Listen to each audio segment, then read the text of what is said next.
নবীর যুগের সাহাবী আলকামা তার নাম।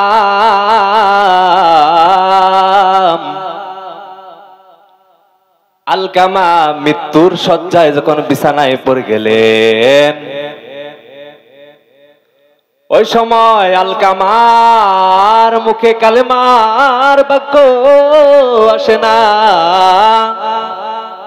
এদিকে আলকামার স্ত্রী বিশ্বনবীজি সাল্লাল্লাহু আলাইহি ওয়াসাল্লামের দরবারে দরমারিয়া আসিয়া হাজির। ডাক দিয়ে বলে, নবী গো, আজকে আলকামার মৃত্যুর শয্যায় বিছানার মধ্যে পড়িয়া গেছে। আলকামা রোজা করতো, আলকামা তাহাজ্জুদ পড়তো, আলকামা এমন কোন আমল নাই দেখি নাই, বাদ দেয় নাই। দান খরাতের মধ্যে আলকামার দান আছে, আলকামা কোন নামাজ বাদ দিতে আমি দেখলাম না। কিন্তু আজকে মৃত্যুর সময় আলকামার মুখ দিয়া কালেমার বাক্য উচ্চারণ হয় না। বিশ্বনবী সাল্লাল্লাহু আলাইহি ওয়াসাল্লামকে ওই আলকামার স্ত্রী ডাক দিয়ে বলতেছে, নবী গো, হয়তো আপনি যে কালেমার তালকিন দেন, নইলে আপনার কোন সাহাবী পাঠাইয়া দেন। বিশ্বনবীজি এটা শুনিয়া আলকামার বাড়িতে 4 জন সাহাবী পাঠাইয়া দিলেন। 4 জন সাহাবী যখন পাঠাইয়া দিলেন,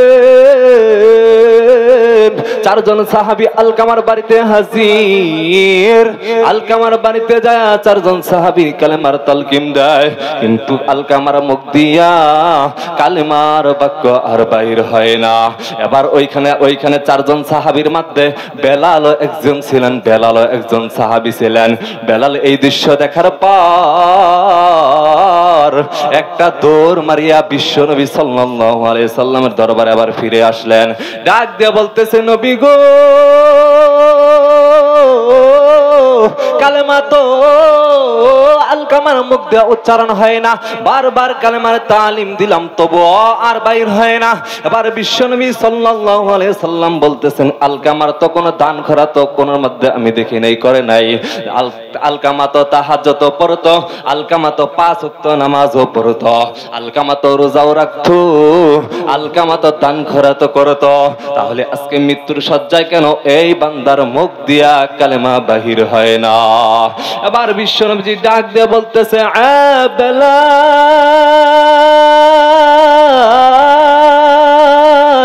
যাও যাও একটু খবর লাও, যাই একটু খবর লাও আলকামার বাড়িতে তার বাবা মা বেঁচে আছে কিনা। এবার একটা দৌড় মারিয়া বেলাল আবার ওই আলকামার বাড়িতে যায় দেখেন, খোঁজ লাগাইলেন তার বাবা মা বেঁচে আছে কিনা। এবার দেখলো তার বিদ্যা মা বেঁচে আছে, তার বাবা আর দুনিয়ার জমিনের মধ্যে নাই।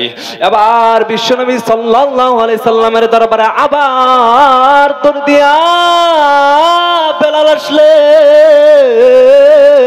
বেলাল এসে ডাকতে বলে, নবী গো, ওই বাড়িতে আমি খবর লাগাইছি তার বাবা দুনিয়ার জমিন থেকে বিদায় নিয়ে চলে গেছে, কিন্তু তার একটা বিদ্যা মা চলতে পারে না, লাড়ি ভর দিয়া হাঁটা লাগে। বিদ্যা মহিলা ঘরে পড়া, ওটা তার মা বেঁচে আছে, এখনো দুনিয়ার জমিনের মধ্যে আছে। এবার বিশ্বনবী সাল্লাল্লাহু আলাইহি ওয়াসাল্লাম বিশ্বনবী সাল্লাল্লাহু আলাইহি সাল্লাম বেলালকে ডাক দিয়ে বলতেছে, আবার তুমি আলকামার বাড়িতে যাও, যাও ওই বিদ্যা মহিলাকে বলবা আমার সাথে মুলাকাত করার জন্য, আমার সাথে সাক্ষাৎ করার জন্য। আমার সাথে যদি সাক্ষাৎ করতে না আসতে পারে, বিদ্যা মহিলার বয়স হওয়ার কারণে যদি না আসতে পারে, তাহলে আমাকে আবার জানাইয়া দিবা। তাহলে আমি এই নবীজি আলকামার বাড়িতে নিজে উপস্থিত হইব। এবার বেলাল একটা দৌড় মারিয়া আলকামার বাড়িতে উপস্থিত হইয়া গেলেন। এবার বিদ্যা মহিলাকে যায় সালাম দিয়ে বলতেছেন, মাগো, ও মা, আপনার ছেলে আলকামা মৃত্যু শয্যায় বিছানার মধ্যে, কিন্তু কালেমার বাক্য উচ্চারণ হইতেছে না। এই ঘটনা যখন আমার বিশ্বনবী সাল্লাল্লাহু আলাইহি সাল্লামের দরবারে যায় পেশ করলাম, বিশ্বনবী সাল্লাল্লাহু আলাইহি সাল্লাম জানতে চাইলেন তার বাবা মা বেঁচে আছে কিনা। কিন্তু আমি আবার খবর লইয়া দেখলাম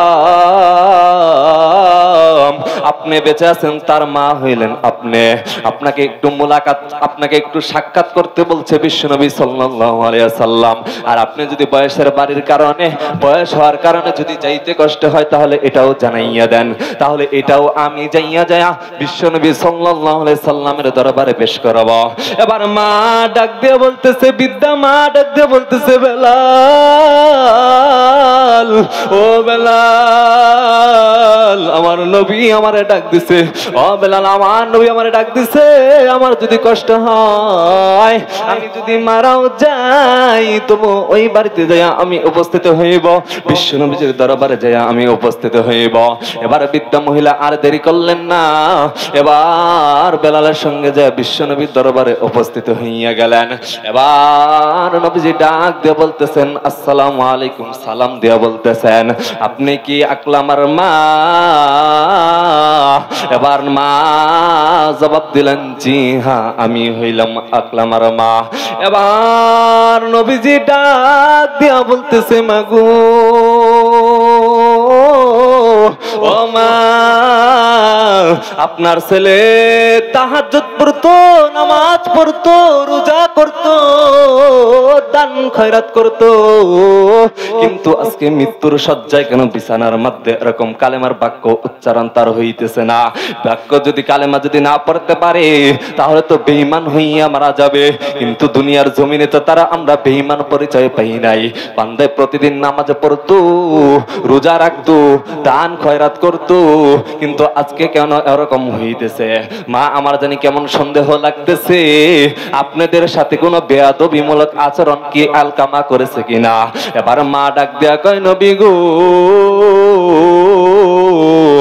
আমার সাথে বেয়াদবি বলতে আমি এই আলকামাকে বিবাহ করানোর পর যখন আলকামার একটা বউ হয়ে গেল, আলকামার ঘরে যখন স্ত্রী আসলো, আলকামা ওই স্ত্রীর মহাব্বত পাইয়া স্ত্রীর কথা মাইনা আমারে অবহেলা করত।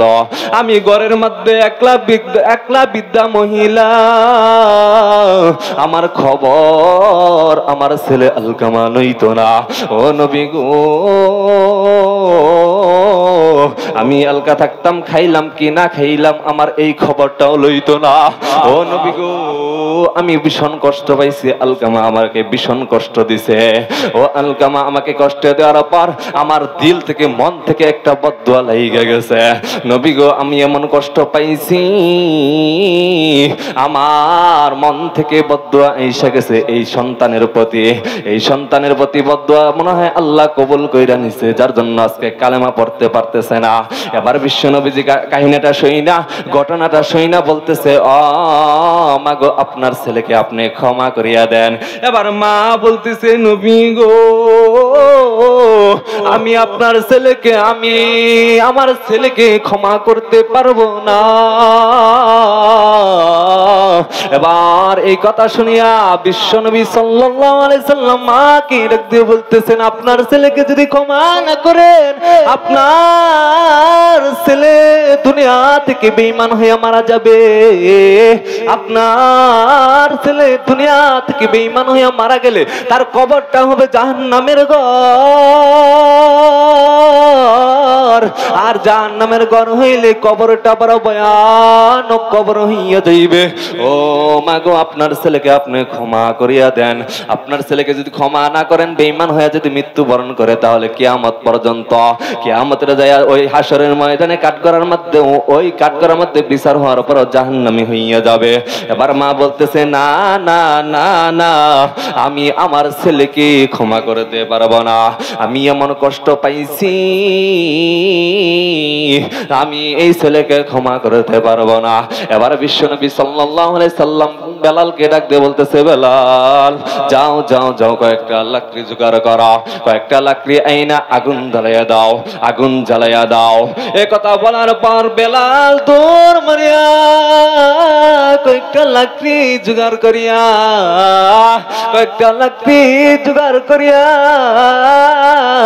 আগুন জ্বালাইয়া দিলেন। এবার মা ডাক দিয়ে বলতেছে, এরকম আগুন কেন জ্বালাইলেন? এবার বলতেছে, নবীজি, নবীজি ডাক দিয়ে বলতেছে, মাগো, আপনার ছেলে তো আপনার সন্তান তো বেঈমান হইয়া মারা যাবে, আপনার ছেলে তো ওই যদি মারা যায় তাহলে তো জাহান্নামের আগুনও জ্বলবে, তাহলে আমরা দুনিয়ার জমিনে জ্বালাইয়া দিই। এবার মা ডাক দেয়, কয় নবী গো, আমি মা বেঁচে থাকতে এরকম দৃশ্য কোনোদিন আমি দেখতে পারবো না। আমার সন্তান এত আদরের সন্তান, এই সন্তানকে পালতে যায়, লালন পালন কইরা বড় করতে যায়, কত আদর আমি দিছি।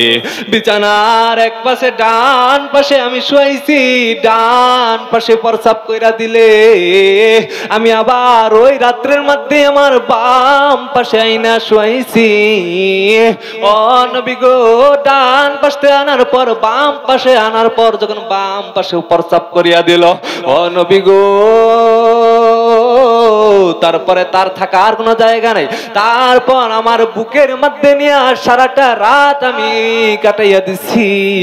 এবার নবীজি ডাক দিয়ে বলেন, তাহলে মা, এত কষ্ট আপনার লাগবে যদি আগুনে আপনার ছেলেকে আমরা জ্বালাই, এত কষ্ট আপনার লাগবে,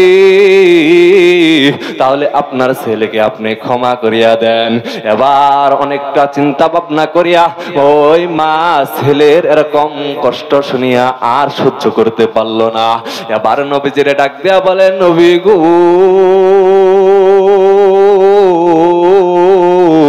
আমি আমার সন্তানকে মন থেকে আমি মন খুলিয়া দোয়া করে দিতেছি, আমার সন্তানের উপর যেই অভিশাপ লাগছিল সব যেন আল্লাহ দূর করিয়া দেয়। এবার এ কথা বলার পর মার জবান থেকে যখন এরকম ক্ষমা ঘোষণা হয়ে গেল, এবার সাহাবীরা এসে ডাক দেয়া বলে, সাহাবীরা বিশ্ব নবীজির ডাক দিয়ে বলতেছে, নবী গো, আলকামা এতক্ষণ কালেমার বাক্য উচ্চারণ করতে পারে নাই, কিন্তু তার মা যখন ক্ষমা করিয়া দিল, আলকামার মুখ দিয়া যেমন অটোমেটিক জানি কেমন অটোমেটিক বাইর হইতেছে, লা ইলাহা ইল্লাল্লাহ মুহাম্মাদুর রাসূলুল্লাহ সাল্লাল্লাহু আলাইহি